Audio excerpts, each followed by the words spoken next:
Alrighty guys, front left seat heater sensor 1. Okay, that's right guys, I am JT the trim guy today.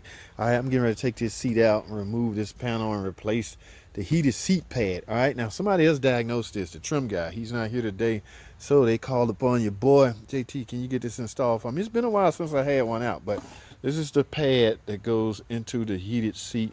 All right, once you replace this, the heated seat should start working based off that fault code.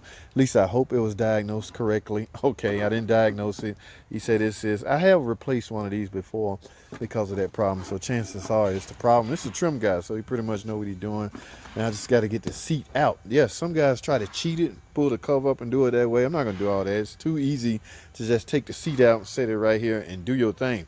All right, now this is a shorts video, so y'all stay tuned for the full video if y'all want to see how I ended up doing it. All right, so this lady is getting ready to, she want to keep her butt warm. So all right, at the end for a heated seat don't work. Oh, y'all see it went off? You turn it on. Let me see about this side. Turn that on, that side stays on, and the seat gets hot. But if there's a short in the seat element, this usually will not stay on. See, to come on for a hot second, there might be a short or something. It's trying to protect the circuitry, so it'll just shut off. Yeah, this one's still on. So I don't know, guys. Now I do know that there's a heated seat module, which means if there's a module, there should be some form of communication between you and the scan tool, guys. And I have that capability, right? I have such a scan tool. For those of you that do not, this system may be a little hard to diagnose.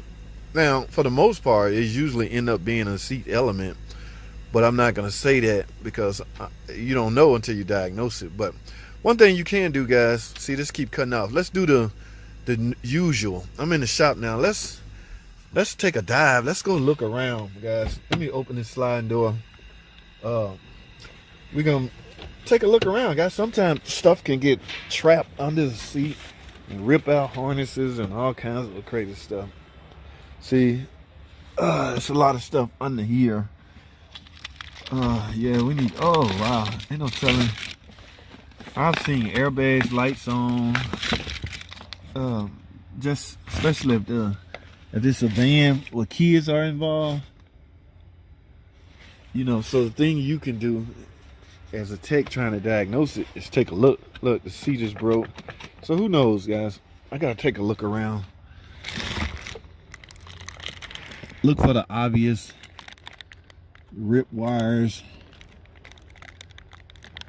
Don't really see none. Now, like I said earlier, this system is on the bus. So I'm gonna go to a computer and scan this thing. And we're gonna go from there, guys. I need to see what the computer sees. All right, guys, let me go over to the computer. Y'all stay tuned. Don't go anywhere. I'll be right back. Alrighty, guys. As you can see, I had a topology pulled up. Guys, yes, there's HSM stand for heated seat module. So yes, the heated seats are actually, because there's a module, it has to be on the bus, right?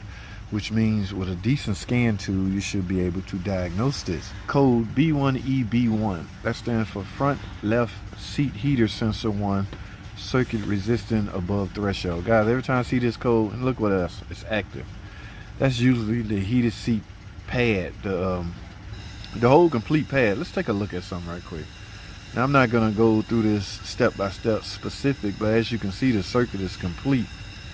It's not that it's not protected, but there's no fuse attached to it, so we simply dealing with the heated module, the heated seat module, and the cushion that goes on the seat. Okay, so basically, guys, the cushion pad is going to be at fault here, but I recommend you go through the diagnostic procedure. Let me take a look at one more thing.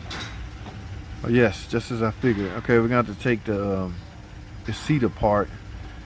Remove, here's the instruction right here. Remove the appropriate seat bottom back. Remove the cover from the cushion. Make note of the installation. Remove the heated seat element. That's the word I was looking for. We're going to end up needing the seat element, guys. When servicing the front passenger seat bottom cushion, if required, remove the ODS from the cushion. Okay, so Basically, in order for me to get her seat back working, like I say guys, the circuit is fairly simple, and I don't want to make this complicated. Okay, if you got connections, if your connection points are right here and the module is doing its thing, because I'm able to speak to it, I'm able to talk to it, and you make sure you got a decent ground right here, there's no reason why your heated seat should be working, at least the bottom part. All right, 1B, okay, make sure you notate which element is at fault. You got one for your back and one for the bottom of your butt. Okay, so yes. Now let's go back over to the car. Alrighty guys, yes, this thing is warm. Whoa. All right, so now look at that, my light's still on up there. Guys, that was the problem. All right, heated seat module detected a short or current circuit problem with the element itself. You do not have to replace the whole seat unless you don't want to tear it apart and do this, but once you get the cover off of the back, that way you can gain access to all your wiring. Now guys, like I say, here comes the daunting task of replacing. I don't know if I want to film that because this may come off as looking reckless, so we'll see.